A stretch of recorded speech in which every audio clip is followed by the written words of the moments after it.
Professor Keith Hipel is University Professor of Systems Design Engineering at the University of Waterloo, where he is coordinator of the Conflict Analysis Group. He is Senior Fellow of the Center for International Governance Innovation and former Vice President of the Canadian Academy of Sciences. Professor Hipel thoroughly enjoys mentoring students and is a recipient of the Distinguished Teacher Award and the Award of Excellence in Graduate Supervision from the University of Waterloo. His major research interests are the development and application of conflict resolution, multiple objective decision making, and time series analysis techniques from a systems engineering perspective. He is Fellow of the Royal Society of Canada, Canadian Academy of Engineering, American Water Resources Association, Institute of Electrical and Electronics Engineers, International Council on System Engineering, and Engineering Institute of Canada. Professor Hipel is also a recipient of many other awards, including the Norbert Wiener Award and Outstanding Contribution Award from the IEEE Systems Man and Cybernetics Society, Doctor Honoris Causa from École Centrale de Lille, W.R. Bogus Award from AWRA, and the University of Waterloo Award for Excellence in Research. Moreover, he is a professional engineer, recipient of the Engineering Medal for Research and Development from the Ontario Professional Engineers, member of the Power Grid Task Force of CAE, and an associate editor of many international journals. Professor Hipel will be talking about strategic opportunities in system engineering. I bring greetings from the University of Waterloo. We're very proud of the connections with DEI, and we're pleased that you send your very best scholars to come and study at Waterloo, such as Apurva here. Congratulations on an excellent presentation, Apurva. And we're looking forward to more interaction in the future. So it's a real honor to be here. So this is the presentation of my talk, Strategic Opportunities in Systems Engineering. Let me start with the challenge. So if you're going to remember anything from today, here's the challenge. First of all, many complex system of systems problems urgently need to be addressed using systems science and systems engineering. There are a lot of really tough problems out there to solve. Many of these have been mentioned at the various presentations at this conference. And another challenge, so we have these tough problems to solve. Secondly, extensive research is needed to develop a comprehensive theoretical framework for system of systems science and engineering. Even though there are a lot of wonderful models that have been developed with a good mathematical basis, there still really isn't an overall, let's say, comprehensive mathematically based approach to systems engineering. A lot of really good theoretical work to be done, and of course this can be inspired by the many tough problems we have to solve. So in a nutshell, that's sort of the essence of my presentation today. Many tough problems for us to solve. Let's get at it because they have to be solved soon. And secondly, there's a lot of really good work that can be done in the development of systems methodology as exemplified by the papers that have been presented at this conference. What are some of these problems that we have to take a look at? Well, overpopulation, inadequate transportation, unsustainable energy practices. Mojam Shidi is actually a co-author on this. Unreliable services. Jim Tien is a world expert in that. Widespread pollution, global warming, economic disparities, infrastructure renewal and expansion, nuclear weapons proliferation. The list goes on and on. There are these sort of global, large-scale problems, but there are also problems that exist at other scales too that are also very important. And of course, as we know, these problems are highly interconnected. Now, they kindly made a copy of a paper here. I don't know if you have one there, but if you take a look, it's divided really into two main sections. What we try to do in this paper is sort of motivate our discussion for the general methodology. If you look at page 726, section 2, application domains. Now in that section, we actually take a look at 4 different applications domains. There are many, many more. That was just an example where a systems approach could be used. The inadequate transportation, this is actually addressed by Chip White, who's a well-known systems engineer in the United States. Mojam Jamshidi, he took a look at military-type problems that exist right now. Jim Tien has a wonderful approach, a systems engineering approach to service systems, which you'll enjoy. If you flip then towards the back of the paper, if you take a look then at page 735. On page 735 there, that's where we get into research methodologies, and we sort of categorize it according to the name of the Systems Man and Cybernetics Society. So what are some of the systems methodologies that we need? Man indicating decision making, and cybernetics will control and communication of the man and machine. So those are the two main categories that the paper is divided into. Some of the things I'm presenting today are based on that paper.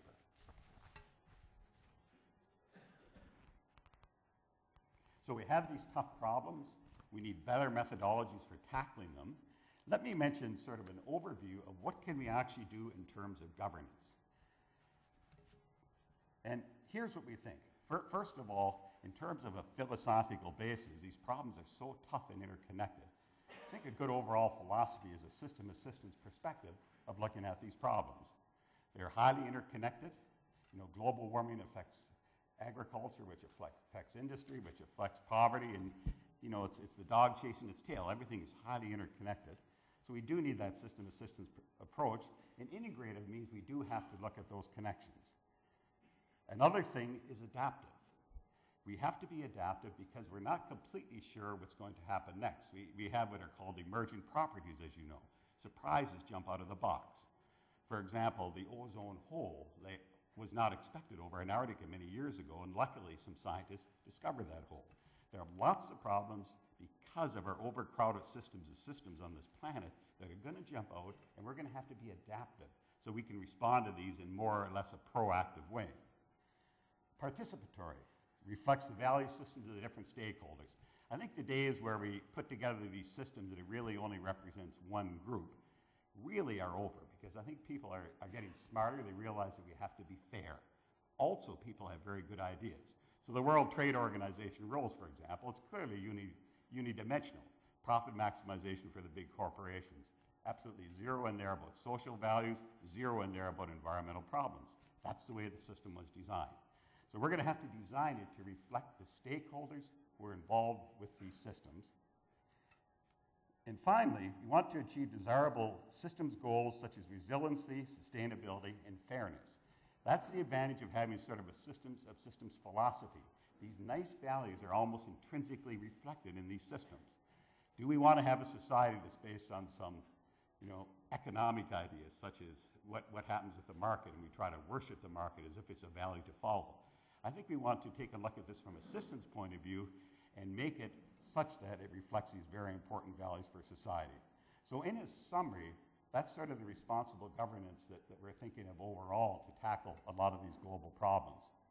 It's going to be tough, but there's going to have to be a radical change in the way we do business. We have no other choice because of the fact that we're pressing so hard, especially on our physical systems support. And as you're all aware of global warming and a lot of the problems that are occurring right now. So that's a summary then of how we could respond, and all of this, I think, requires people like you who are in this room right now who have that systems philosophy for solving problems. Here then is our team. This one was taken in Taipei. Let's see here. Yeah, here's Jim Tien. He was almost president of IEEE, just missed out. He's done excellent work in service systems more recently. Mo Jamshidi, who's been here, he's done a lot of real work and good work in establishing a systems engineering approach. Right here, he's an American who looks at transportation problems. Professor T.T. Lee, he was president of a university in Taipei, and this is another colleague. So we had a meeting, and this was 2007, I guess, in Taipei. We had about 300 people who came to our presentation. We were trying to elicit ideas. What do you think a lot of the key problems are? And we discussed it with our colleagues, both at these panel sessions. We had one in Taipei and then later in Montreal, to try to give us ideas. How can we put together a document which then resulted in this paper for which you have a copy? So this is the contents of the presentation. The first question that arises, what do we mean by systems engineering? Well, the way to perhaps look at that problem is to ask the experts. So I did a survey a few years ago, and I'll give some of the definitions on the overhead here. I won't give all of them, and you're welcome to have a copy of these overheads afterwards. Then we'll take a look at a few other issues as given in the outline there. And I'll try to point out some strategic opportunities, maybe perhaps looking at some examples. So, systems engineering. Well, one of the most famous people alive today is Professor Andrew P. Sage. Here was his definition when he responded to me. Holistic approach in problem solving that relates interacting components to one another. Notice the word interacting there. He also gave a more complex definition here. I'm not going to read that, but let me just point out a couple of components in his definition. Notice stakeholders, extremely important. We have to look at stakeholders to reflect their value systems in whatever we do. Let me just see here. Just take a look at the bottom here. Lifetime of trustworthy service. This whole idea of lifetime, life cycle is important. And he stresses the idea of stakeholders.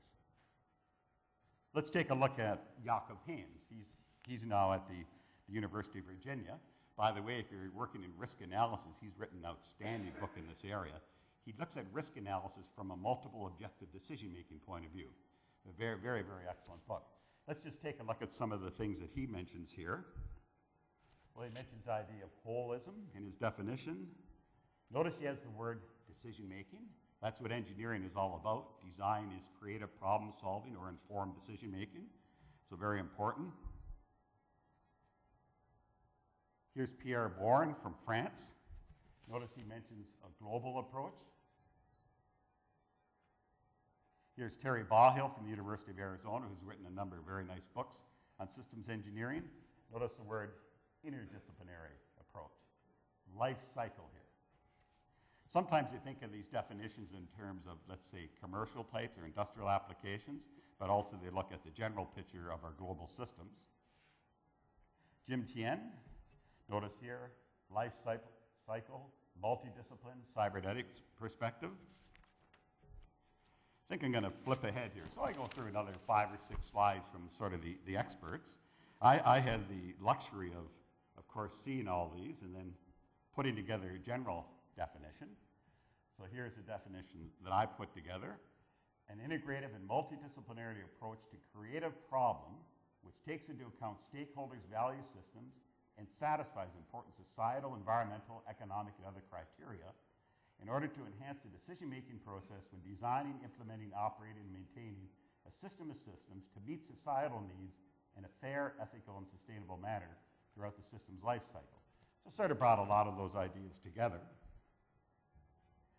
In system design and engineering at Waterloo, we do have the word design in the department.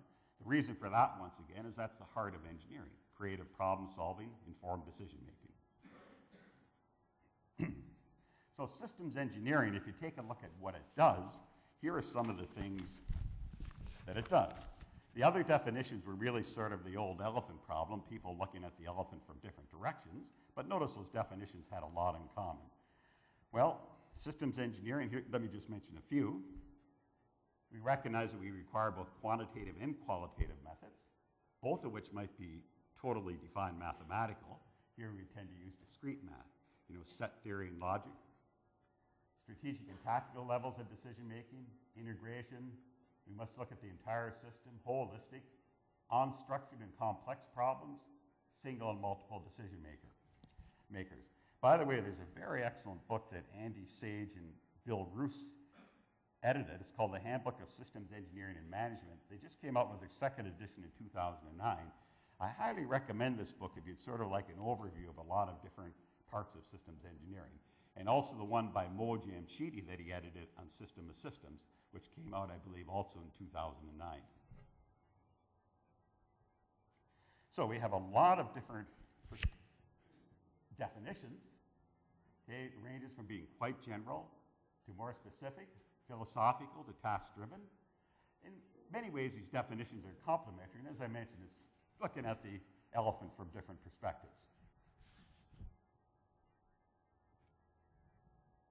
Okay, so that's the first part. I just wanted to try to figure out as a first step, well, what is a really good definition of systems engineering?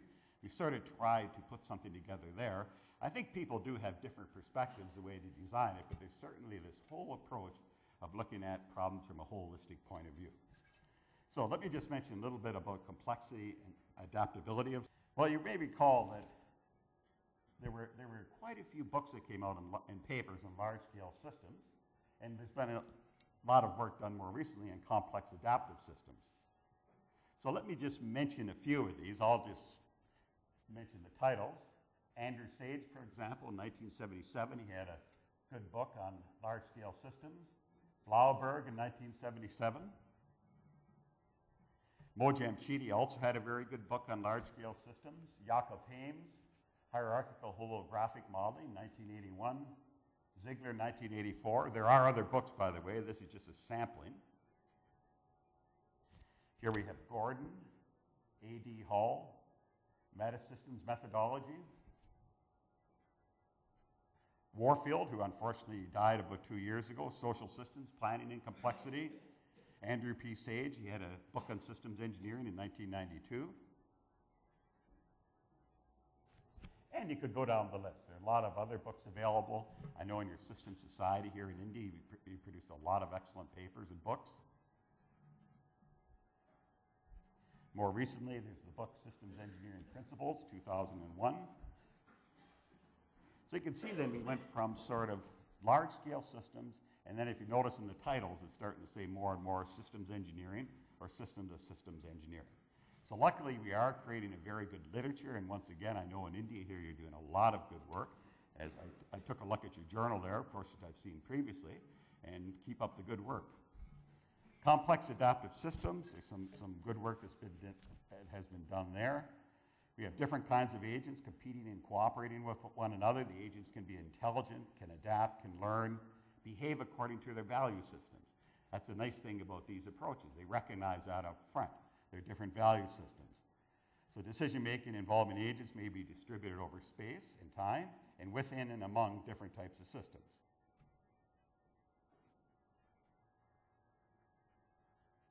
So this is, I guess, a more recent concept, system of systems. I think this provides a solid paradigm in which to build methodologies and techniques in systems managed cybernetics. There are alternative labels for this. Sometimes we refer to them as federation of systems or systems family. Here's an example if we drew a graph of, let's say, a system of systems. I hope you can see it there. Here then we have our environmental system of systems. And within that, we have our societal system of systems. And over here, our natural system of systems. So notice here, let's say within the societal systems, we have our energy production systems, industry, agriculture, services and infrastructure. Notice the connections here, they're all highly interconnected with one another. And it indicates here that, of course, there are a lot more than what I've listed right here. Over here, then, let's say under natural system of systems, you have the atmosphere, the biosphere, the hydrosphere, the lithosphere. These are all highly interconnected. Now, what happens, of course, with our societal system of systems, we take resources from the natural systems. Unfortunately, there are byproducts that we dump back into the natural systems. And of course, as we know right now from heavy industrialization in many parts of the world and very high populations, we're overburdening this natural system here with our byproducts and, of course, extracting too many resources. Down here, then, we have these squiggly arrows, societal induced effects. What we're doing today is having adverse effects on our own systems that we design. We have this feedback coming back, which has very bad effects. And also, for the first time, let's say in human history, we're having very significant effects upon the natural environment.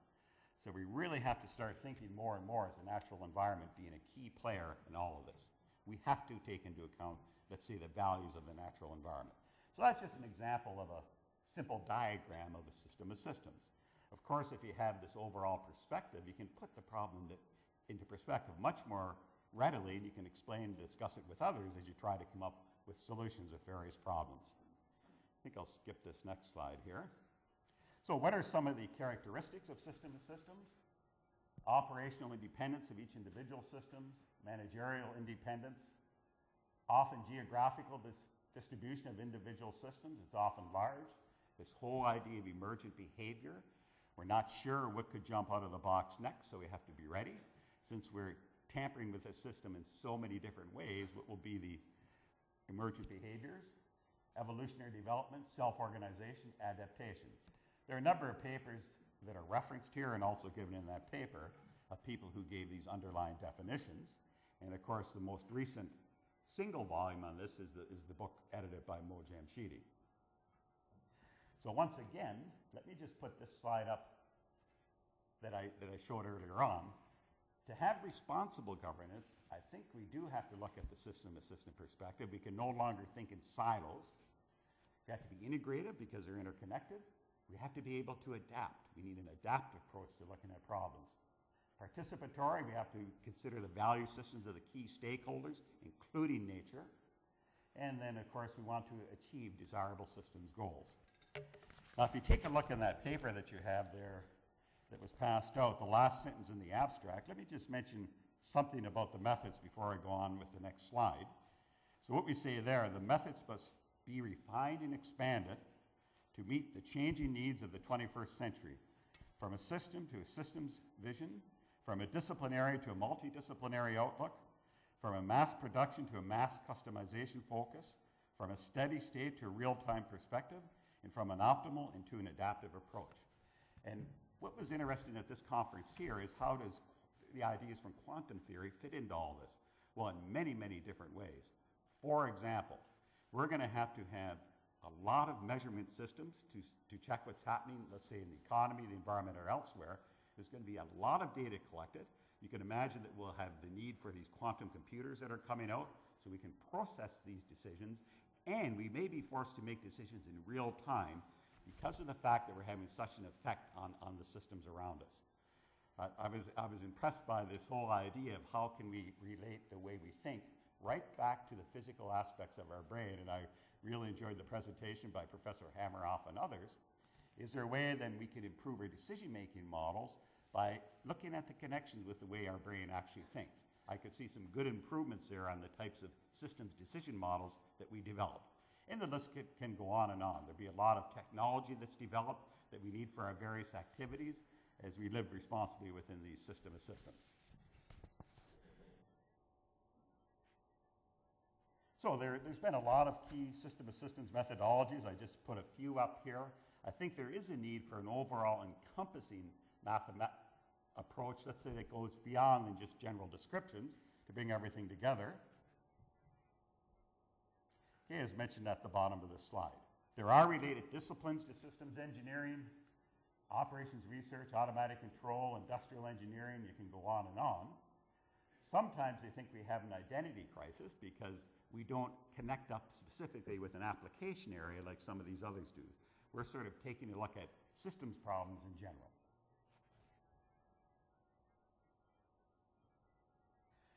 So, I just wanted to point out that in that previous section, there has been good work done developing systems methodologies, but the message I'd like to get across is there's some real challenges to develop some really, really good methodologies.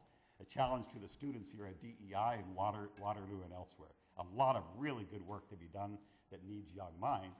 And what makes it even more pleasing is that there's so many tough problems out there where you can actually go out and help society. You know, choose an application area where there's a real need to solve problems that'll naturally point you in the directions where research is needed rather. I think at almost all the research that our students do in our department at Waterloo, the students have this tough problem to solve, and that sort of gives directions as to where research is needed. So, you know, Approver here is mentioning this whole idea of these smart grids. You know, we are trying to get into different types of energy systems to supply society, and we also need smart grids to do it in an effective way. So that's what I was just trying to point out in the second section. This third section here, I just want to mention that there's sort of some nice general approaches developed within which we can use our systems methodology. So I'll just briefly mention a few of these from the literature. So here are some approaches to creative problem solving. So we have many similar overall procedures that are available, as I just mentioned. So within these general procedures, we can use our more specific techniques and methodologies. Okay, so let me just mention a few of them. Here is one by Jakob Heems, Guiding Principles in a Systems Engineering Approach to Problem Solving. I'll just point out a couple of the steps, which I think are fairly obvious. I think this is what we teach at most systems engineering schools and other types of schools. So the idea of holism, hierarchy, often there's no single overall solution. There might be a set of them. We have to take into account culture, vision, mentality, interpersonal relationships. I like that. We can no longer just look at this, let's say, the physical aspects of the problem. We have to consider these others. It's all part of the same problem. Address uncertainty, extremely important. And I won't say anything further. You just had a presentation on that. Look for continuous improvement, cross-disciplinary, focus on the centrality of human and interpersonal relationships. So these are some of the things that Jakob Hames had to say at the University of Virginia. And he says this in his book, by the way, Risk Modeling, Assessment, and Management. I should update that. A third edition just came out. I believe it's 2010 of his book. And he discusses some of these issues in his risk analysis book. So here is a list of 13 logical steps. I don't think I'll go through these, but these are just sort of a general approach then to implementing our systems approaches. It's sort of the type of thing you would take in any type of design course. Now there's a rather nice book. It's called The 7 Habits of Highly Effective People by Stephen Covey. How many have read this book? Anybody read that book? Oh, wow. And anyway, that was a very popular book in North America and Europe, I believe. And it's quite a nice book. And he sort of looks at a private victory within yourself. Maybe the word victory isn't a good choice, but you want to be proactive. You want to begin with the end in mind. In other words, what are your goals? What direction are you going in? First things first. Solve the most important problems first, and then you can fill in some of the other details later. Public victory really means interacting with others. So you want to think win-win. Is there somehow all of the stakeholders together can somehow be better off if we solve the problem? Seek first to understand, then to be understood. Well, understand what the other side is thinking. Very wise thing to do, but often our politicians ignore this, and somehow synergize. So when you think about it, this is sort of a systems approach to taking a look at problems. And actually Jakob Hames and Schneider, they wrote this paper in 1996 where they were comparing a systems approach to the 7 habits. So I just point that out, especially for the students here. You might find that book rather interesting to read. So once again, fairly obvious general steps within which we can apply our specific techniques. Starting the problem, investigating alternatives, modeling the system, integrating the system, launching the system, assessing performance, reevaluation. And there are, by the way, many other nice books available that give the general approaches into applying these things. I tried to give an overall approach how we could use this in governance. These approaches that I just mentioned are probably a little bit more smaller level types of problems. Okay, let me just mention a little bit about the history of systems engineering. And there are a number of books where you can read up on this. For example, Jakob Hames' Risk book has a very nice history of systems engineering. And in his book, he claims it goes way back to Plato, Aristotle, Leonardo da Vinci. He drew a very famous diagram. I think one of the first diagrams drawn by a European. And it was the hydrological cycle. You know, water in all its forms. It goes into the atmosphere, into the rivers and lakes, the groundwater, into the ocean, evaporates, goes back again. So you have what's called the hydrological cycle. That was Leonardo da Vinci. Sir Isaac Newton, Hegel, and others here. Then getting into more recent times, here are some of the names here. And we could expand this list. The people sitting in the room right here, Professor Sitsangi and others, have contributed very significantly to these whole ideas.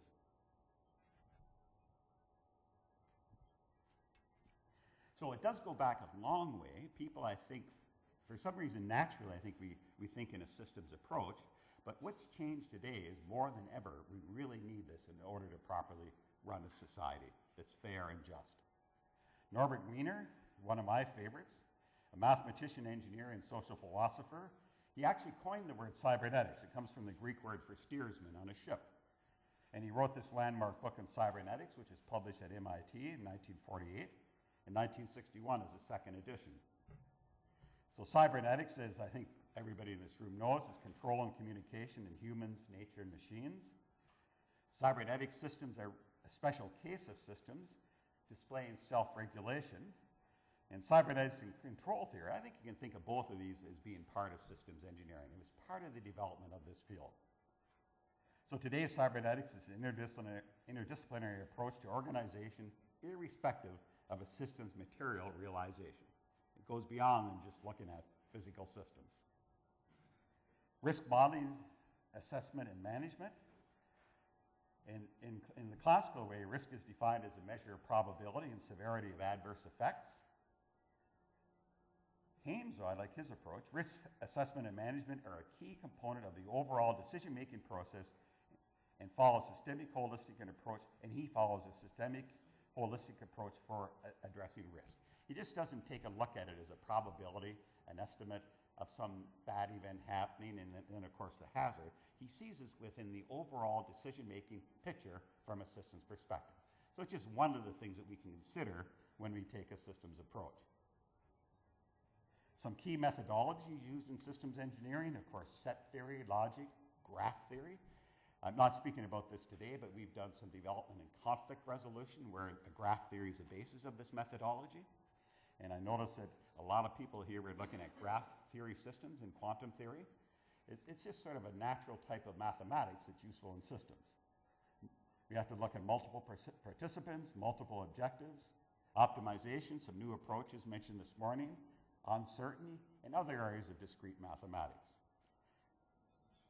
International societies, I list a few of them here, but in North America we have the IEEE Systems Managed Cybernetics Society. I guess that's around the world. There's one in Taiwan, International Council on Systems Engineering, Society for General Systems Research, the various societies here in India. Okay, so that was just a little bit about the history. In a sense, systems engineering has a rich history. People claim it goes back for thousands of years. I know in Eastern philosophy, and I hate to even try to state anything about this, but I think this is sort of an approach that is quite natural within the culture of the eastern part of the world. So what are some of the strategic opportunities? Well, let me just mention a few of them that the people who I surveyed came up with, and then we'll take a look at a couple of specific systems problems. Now, when I surveyed these various people for a definition, I also asked them, well, what do you think are some of the key opportunities? In other words, tough problems to be solved. And let's just look at a few of those. So here's Andrew P. Sage. Let's just take a look at what he had to say. So he liked this idea of taking a systems approach to look at problems. Transdisciplinary nature of systems engineering. And we need professionals from a variety of areas to take a look at these problems. Those are some thoughts from Andrew Sage. Here is Jakob Hames. He saw a lot of potential in software engineering. Globalization, he thought, was an important problem. Risk of extreme and catastrophic events. Well, we see this happening in nature because of the way we're perturbing the system, and we get these reactions back because of that. And we see what's actually happening in our economic system, the collapse of 2008. So these extreme events appear to be increasing. We need a systems methodology for handling this, so we can make better decisions. Let's see, I think I'll skip this one here. This repeats what I just mentioned, the emergence of globalization, the flattening of our world, and there's going to be more competition than ever. Let's take a look at a few more ideas. Let me skip that one. Pierre Bourne. The integrated conception of a product, system, or service and its system of production and realization. Innovation and optimization, once again. Optimization of industrial systems, the logistic and supply chain. I think this is an important right here, logistic and supply chains, because the economies have been integrated around the globe. Of course, supply chain management, logistics, a very important topic. It requires really a systems philosophy to take a look at it. And as I mentioned, Jim Tien has written a number of excellent papers on this topic. Okay. Here, Jim Tien, then let me just mention his slides here yet. Service systems engineering, especially in regards to emerging electronic services, decision informatics, simultaneous management of supply and demand chains of goods and services, especially in real time, leading to mass customization. Okay, so in other words, if you walk into a shoe store, they'll have some sort of laser device that measures your foot, and they'll make the shoe right while you wait, let's say for 10 or 15 minutes, and you end up with a perfect fit. So more and more people are demanding that they have products that actually meet their specific needs. So I think this customization is a very important idea. Now, it goes on there, and you can get a copy of these slides later, but let's take a look at a couple of systems problems that now exist in the world. So I put together a number of slides here dealing with some tough systems problems, just sort of an overview of what's happening. And here's the list right here. Let's start out here with Singapore. This is a good news story. Singapore was the first country in the world. Now somebody will say it's more like a city-state, but in fact it is quite a powerful nation that was designed entirely on systems principles, right from the start. So people often ask, well, has this ever been used? Yes, here's where it was used to design a whole society. Now these slides I'm using with the permission of this gentleman right here, Professor Liu Pao Chung.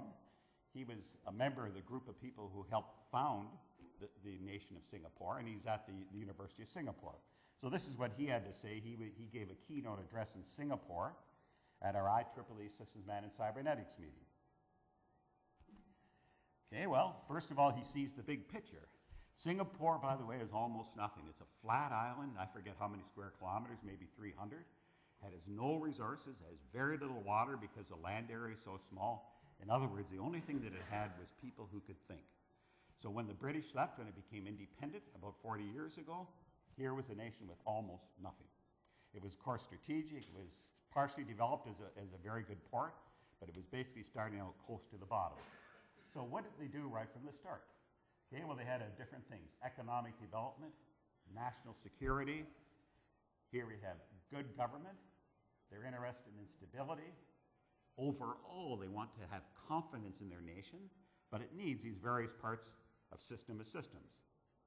Labor harmony, racial harmony, clean plus corruption-free society. So right from the start, they said, well, what do we really want? I mean, you don't just let this fairy tale of the marketplace handle it. You actually think and make a decision. You think, this is what we want. Now, having said that, they're also adaptive. If some things don't work quite that well, then of course they'll change it. But you do have to think in advance. What direction do you want to go in? And here's an example where it really worked well. There's the nation of Singapore. You can see it's really just an island state. This area right here now is the largest port in the world. They even had to make a man-made airport over here at Changi. And they brought the Dutch engineers to help them with that because they reclaimed a lot of land from the sea. So here's the land area. Sorry, it's 704 square kilometers. That's not very, very big. About 20% is reclaimed. So they're like the Dutch. They actually made a lot of land of their own. Population close to 5 million, of which 3 million are citizens, and there's the GDP, gross domestic product. So if you take a look at the overall map, you can see that, well, here's Malaysia, Indonesia here, and you can see it's actually quite a small piece of land. So how do you create meaningful lives for your citizens? Well, you take that systems approach. They like to think of it like a diamond. It's hardened with stress and hardship. So it's an artificial diamond created by stress. So what do they have to do to strive and thrive? Survive and thrive? Agility. They thought this was an important type of systems property that they wanted in their nation. Decide quickly, implement quickly, change course quickly. Now these aren't scatterbrained decisions. These are decisions that are very carefully thought out. And they also recognize you have to be proactive, but also adaptive. Integrated. You know, we mentioned that earlier. Way back then, these people thought of the idea of everything has to be integrated. Within organization, across organizations, over time. Open. Open to talent, open to investment, open to new ideas. Instinct for survival, helpful and relevant. What do they want to do overall? Achieve happiness, prosperity, and progress for the nation. They're trying to create meaningful lives for their citizens. So here's 3 examples of large-scale systems. Within Singapore, we have our social system, national security system, economic system. Notice the overlap. They recognize that straight away. Water, 700 square kilometers. Singapore does not have much water. They do get rainfall, so they're, of course, capturing as much of that as they can. They've drained some of the inlets from the sea, and they have created lakes where they store fresh water. They import water from Malaysia. There's a big pipeline. I don't know if you've seen it, where it crosses the border from Malaysia to Singapore. But what they've done is they developed desalination plants. They have a worldwide patent on filters to filter out the salts from the water. They're building these plants now worldwide. I toured one of their desalination plants when I was there last year. So no water, and all of a sudden they're a world expert in water. Now, isn't that amazing? Or very little water. They're now building a sewer system. It goes down, oh gee, it's over 100 meters, straight down below the city. It goes underground to Changi Airport. It comes up there, and they have a sewage treatment system right there. All of that water is totally recycled, of course, used in industry and some agriculture that they have. So they have a complete life enclosed cycle then for their water. So you see they had a shortage of water, they somehow planned for it, and now they're the world experts in many areas of water, doing much better than Canada, that has supposedly the largest water resources in the world. So it's just absolutely amazing. Here we have manufacturing. They recognize this is an important component of any society. So is information technology and the new ideas, but you'd never get out of manufacturing. That's a big mistake. That was our mistake in North America. They downgraded the importance. Education, that in many ways is the center of everything. Huge resources into education. People development. Let me start with another example first, and let's flip ahead. So I wanted to start out with the good news. There's an example of using a system of systems engineering approach to design a society. So let's look at the US medical system. Now, in a sense, I perhaps shouldn't be using that because I have some American colleagues here, but I think that's been so widely publicized by the Obama administration and others. There are problems with the system. About 50 million people have no insurance whatsoever for their medical care, and it's extremely expensive. So in other words, it doesn't really deliver well to society as a whole. They have some very good experts in the medical area, world-renowned, but is it getting to the citizens of the country? So you might argue values run everything. You know, in the physical sciences, we have quantum theory, Newton's laws, and everything else. In the social world, it's values. That's what creates movements. People and groups are striving to try to improve themselves and lives, and it's their value systems that drive them. And so when we design a system, we've got to have the proper values. Well, the underlying problem with this, it has a distorted value system. Profit maximization over people being sick. You know, when you sit back and scratch your head, what a crazy idea. The sicker you are, the more you pay. I mean, does that sound sensible? So you could argue that's very unfair, this particular component of society. So now, I'll say the German and French and the Canadian and Japanese too, they're quite similar. We would argue from our point of view that it has more of an ethical value system, and here's why. It has universal coverage. Right away they say up front, this is for all the citizens of the country. You don't get medical care because you make 5 times as much money as I do. You're a value system of this country, and sometime you will produce well if you're treated properly. Now, what it really boils down to this is this. It's equal risk sharing. What we're saying is that, of course, you have to have money to pay for it, so everybody has to contribute to the system, but we all roughly pay the same. Now, in practice, this isn't quite like that. People who make more money pay a bit more, but roughly saying everybody pays the same. That's called equal risk sharing. It's nothing to do with socialism. It's nothing to do with capitalism. And often they bring in these extraneous ideas that have nothing to do with the argument whatsoever. What are the values you're building into the system? So I would say that the German, I should have put Japanese here too, French and Canadian, they have this whole idea of equal risk sharing. So everybody pays the same. And we think it makes a more robust society. In the United States, for most of the roads, you know, everybody pays taxes, it pays for the roads. It's a common resource. Well, you can have a similar idea for your medical system. So let me just skip this slide right here. This one here, as you can see, the United States has by far the most expensive system in the world.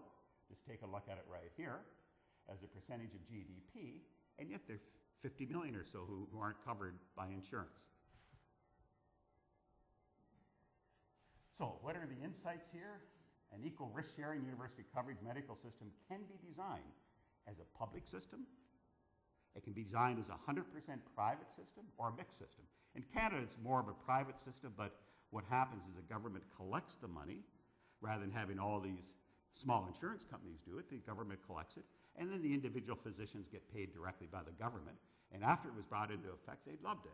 The physicians got rid of the insurance companies, they got rid of the lawyers, and gee, they could really concentrate on their work and serving their patients. So Canada is closer to the private, but there's a little bit of public part in there because they collect the money. So you could design a system that's equal risk sharing, and it doesn't matter what type of economic system you use, you make sure that the system's goals are met. If they aren't, you shape up the system. Bring in more regulations if it's a private system, but you make sure that the overall goals are met. Okay, so once again, equal risk sharing and universal coverage.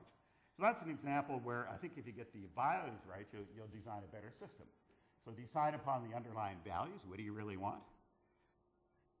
Design a system that works in practice according to the culture, tradition, and other factors. Compare the various implementation designs according to criteria that reflect the underlying values. And you can improve the system according to performance criteria. You know, the systems approach, we believe in being adaptive. So let's say you honestly try to design a really good medical system, but it, for some reason, doesn't work. Well, then you're adaptive. You correct it to try to make sure it goes towards the system goals. So that's an example right there. Well, let's maybe look at the financial system, the collapse of 2008. So our financial system in North America, Canadians are part of this too. Luckily, we're quite as bad as what happened in the United States, but we need a lot of improvements. So in a sense, the value system is in reverse. Society serves the system. You ever heard anything so ridiculous that you have to do these things so that the market can thrive and prosper? Well, I think it should be exactly the reverse. But yet we believe that nonsense, and we hear it said again and again. So the financial system should most certainly serve society. And it's unethical and unfair to individual citizens. The middle class in North America is being badly mauled by the system that we have in place. So what happened in the financial system, where there were removal of regulations protecting society. So what we ended up, there's a very famous expression that we have in English, you had the fox guarding the chicken coop. Well, what does a fox do when the chickens are around? It eats all the chickens. And that's sort of what happened. The greed of the system just sort of gobbled itself up. So the system then collapsed from greed and indigestion. From a systems point of view, what you really did is you removed robustness from the systems. You needed those regulations in place to make sure then that the financial system was serving the citizens of the United States and citizens of the world, because a lot of these banks are international. So you got to get the values right. Let's take a look at a little bit more detail here. So recall that they had these subprime mortgages. This is, and we have an expert here who knows much more than me, Carl. I see him smiling. This is the situation where, let's say, the people who work for these companies, they want to get a lot of business. So Joe Blow is walking down the street. He has 25 cents in his pocket, and he says, well, you have enough money to have a huge mortgage. We won't charge you any rent interest right now, or almost none. And then by subprime, it means that the interest rate is below the prime level. But then after 5 years, lo and behold, the interest rates are jacked up very high because they have to make up for the interest they lost, and plus the big principal that you borrowed from them. So this is what was called subprime mortgages. They wanted to look good in the short term to make a lot of money for themselves, these sellers and these corporations, but this created big problems for society. Now it ended up that these subprime mortgages were traded globally. They actually put them together as packages that you know, people could buy, and they were buried in these packages. Some people didn't even realize they were there. So here's another problem. Mortgage lenders disconnected from mortgage buyers. I'm sure while you're a student, approve if you loaned $1,000 to somebody because they're in dire need, but you knew they could pay you back, well, you'd probably start worrying if you didn't hear from them for a few years, right? Well, here's a situation where the lender is disconnected from the person who you loaned the money to. So what we really ended up with, if you think of it from a systems point of view, we had unbounded uncertainty. So here are these bombs that they're sending around with all this uncertainty inside of them because of the subprime mortgages. And then when this whole rotten thing came down, of course, people were caught, got to watch the expressions they use, with their clothes off around the world. I mean, there it was. It was totally exposed. But it's almost laughable and obvious when you think about it from the start. And I'm sure you could sort of sit back and take a look at some of the things that we're doing in society which are clearly wrong, such as the way they're handling, let's say, the Kyoto Protocol and negotiating for getting down the carbon levels. I mean, there's a lot of game playing going on here. And it shouldn't. They should be out there to really solve the problems, not just to try to have a tragedy of the commons where each individual country is grabbing resources for themselves. Okay, so from a systems point of view, quite often, you can take a look, and this is pretty obvious that this system. So we had then the market collapse of 2008, a direct result of shoddy regulations, but it's an opportunity for infrastructure renewal and expansion. So hopefully, in North America, maybe we can take advantage of this and really do something worthwhile. There's a slide with the aging architect, the aging infrastructure. When we have these tough problems, let's say like global warming, which is a very serious problem. We know that things are going very badly. There's direct evidence that's indisputable, such as the melting of the ice cover in the Arctic, the rising sea levels. There's some areas where there's a lot of uncertainty involved, but certainly we're going in the wrong direction. The train left the station. All the scientists who work in this area agree to that, the ones who are credible. And so we have some very, very tough problems. Now, how do you solve this? Well, one thing that the people who caused the problem came up with, they said, well, let's have the cap and trade. So here we have the Fox now presenting a system that didn't work when they were applying it to their own system, to the financial area. This whole idea of trading on the stock market. So that what they say is, well, let's have this, we'll trade permits to pollute.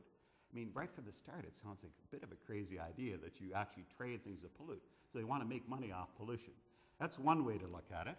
Now, one person who came up, I thought, with a reasonable suggestion, he's an American, James Hansen, and there are a number of others, and this, to me, sounded like a possible workable solution for climate change. So let me just mention this one. Just a quick overview. I have the reference down here. Well, first of all, you tax carbon at its source or point of first sale. Extremely easy to do. We have oil coming out of the oil sands. There's Saudi Arabia. We know where the coal comes from. So you tax it right away. There's no getting around it. You do have to tax carbon if we're going to control it. By the way, cap and trade is like a tax too. They claim it isn't. But as soon as it really does boil down to a tax because you're going to have to pay more. Simple as that. Okay, so we tax it where it first comes. Now here's the interesting part, and this I think is very workable. Distribute 100% of the tax uniformly to citizens. He gives a nice example in his book. Now I forget what the increase in tax per ton was, but let's say it was $15 extra a ton. That then would result in every citizen in the United States after a year getting a check for about $8,000 or $9,000. So they tax the carbon, they give it back to you as a consumer, and you can decide, am I going to buy more expensive things that have a big carbon imprint, or I actually make money on this and then buy things that have a less carbon imprint. So we get strawberries from California in southern Ontario. Well, the strawberries I buy there in the wintertime are going to cost a lot more. So I'll think twice about buying it. So I think it's just a superb idea, very easy to implement. We have the government infrastructure in place. They can easily collect the taxes, cut a check at the end of the year. Why should they give this to the people who caused the problem on a system that's never worked? The cap and trade has never worked. It's a system that's fundamentally flawed. So here then, we can negotiate. Now here's the interesting part right here. Well, now I'll have to scold India a little bit. I've said some bad things about Canada and the United States. Well, India says, well, we didn't create this mess. Why should we be cleaning up the carbon? Well, a couple of responses to that. China gives the same argument too, and many other nations. A couple of responses. Number one is the problem is so serious. That argument doesn't hold a lot of water. Do you want to continue destroying the system? On the other hand, it's the idea of fairness. That's why they're saying this. We should pay less now because it's not fair. Let's say Europe first, followed by North America, started polluting, putting the greenhouse gases in the atmosphere. Well, what's nice about this is you negotiate a level of tax for each nation. The whole idea then of liability. Okay, you haven't polluted as long. Initially, you can pay a little bit less, but you're going to start paying right away because you have to recognize this is a tough problem. Then perhaps over 10 years, it goes up to the same level in the other country. Don't forget, this tax you collect stays at the nation where they collect it. You're not losing that money. It's going to stay right here in India. Okay, so I think that's negotiable. I think that's just a wonderful idea. This one he calls a fee. This one is the dividend. The citizens of the countries get it. This one is the liability. I think this is negotiable. So instead of having this ridiculous situation where, let's say the developing world digs in at heels, said no way. The United States and Canada now, they say, well, there's no way unless you pay the same as us. I don't think that's a good argument either. Here's something then that takes care of that. And then what we do is increase tax over time to bring the carbon use to the desired level. That's survival. Now, of course, coupled with this, they would keep reducing the levels of carbon that can be released overall. But having this sort of then economic incentive to control it, I think is a good idea. So that's the first idea. It's nothing to do with me whatsoever, but it sounds like a good systems approach. I think it's workable, and I think it's something that can be done. So why aren't our politicians doing this? I think we have to get after them. And let me just finish then with this final slide, the one that I gave earlier. Whoops. I think I have another one here, yeah.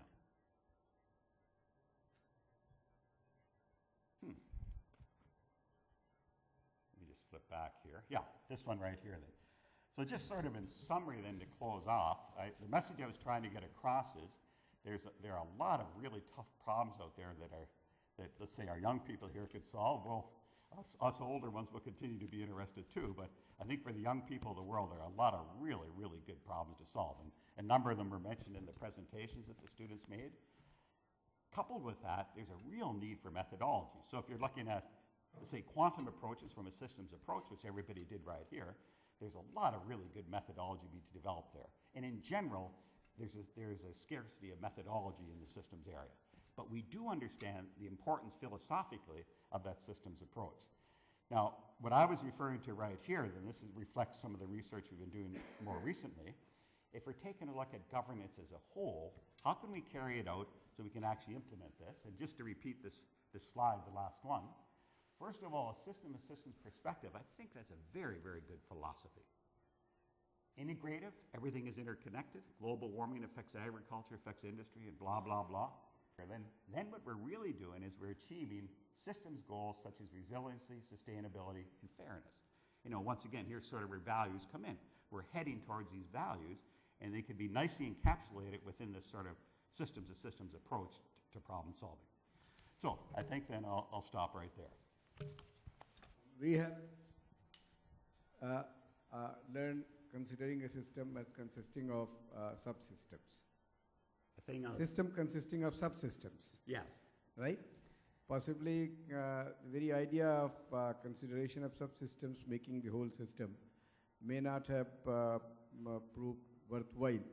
That is why another term coming system of systems things. Is it that? Yeah. What was the problem with? But by having that philosophy, they think that if we look at it more from a systems point of view, we know that from a practical point of view, quite often we have these separate systems. They operate independently, then they might cooperate for a while, and then they go independently. Yep. So if you recognize that, perhaps in the development of the methodology, you'll have mathematical structure within that to reflect that could occur. Whereas with the subcomponent approach, you know, the component is sort of always a subset of the overall systems. It doesn't have that opportunity for independence as much. A system consisting of only components is understandable. They compose the system. Whereas a system consisting of subsystems may have had problems because of which this appeared. Like, take for example, Europe. All countries existing independently, right. And finally they all coming together and forming a European Union. Right. A loose federal structure sort of thing. Right. So if you do not have any integrative structure, if you do not impose any order that the European Union brings in, then what happens that individual countries may survive in the problems. But if you have an imposed order, then all may fail simultaneously one by one. A cascading effect may occur, something that is happening today in Europe. Right, right. So what I'm trying to understand, and possibly the comment query what I have is that analyzing a system as consisting of multiple systems is good. Right. But designing a system by considering many systems may lead to various types of failures that may have cascading effects. Yeah. So whether this interplay between the study of systems and designing a system with the same approach would have certain consequences that need to be studied, or okay, I understand doing one would lead to doing nicely the other also. Yeah, I understand what you're saying, and I would say then this idea of being adaptive. So the Europeans thought they had a good system there, and let's face it, it was working very well. And I think it's still working well in many ways, but now they're being adaptive. Now they're really thinking. Now do we also have to have fiscal policy within this agreement? You know, and go beyond that and have some really closer connections without, say, how should I say, not harming, but lessening the culture of the individual nations. So I think the idea of adaptation probably comes into this. Because in advance, we try to do the best we can with all the information that we have, but like engineering decision making, high uncertainty, lack of a lot of information, lack of things happening similar in the past. So I would say be adaptive. Correct the system, so then it works towards the goals that you're aiming for. And I think the goals in Europe are for the countries to be able to benefit economically together and reach more prosperity.